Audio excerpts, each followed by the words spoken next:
গুৱাহাটী মহানগৰবাসীৰ বাবে আজি মহানগৰীৰ সকলো শিক্ষানুষ্ঠান বন্ধ ঘোষণা কৰা হৈছে প্ৰশাসনে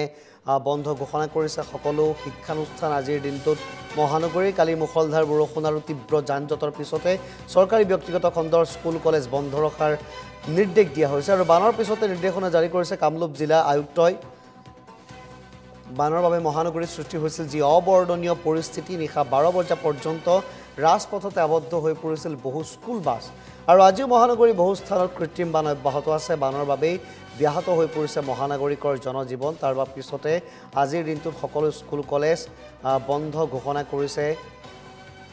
প্ৰশাসনে এয়া এক গুৰুত্বপূৰ্ণ খবৰ বানৰ বাবে যেহেতু মহানগৰীৰ জনজীৱন ব্যাহত হৈ পৰিছে তাৰ বাবে মহানগৰীৰ সকলো শিক্ষানুষ্ঠান আজিৰ তাৰিখত বন্ধ ৰাখিছে প্ৰশাসনে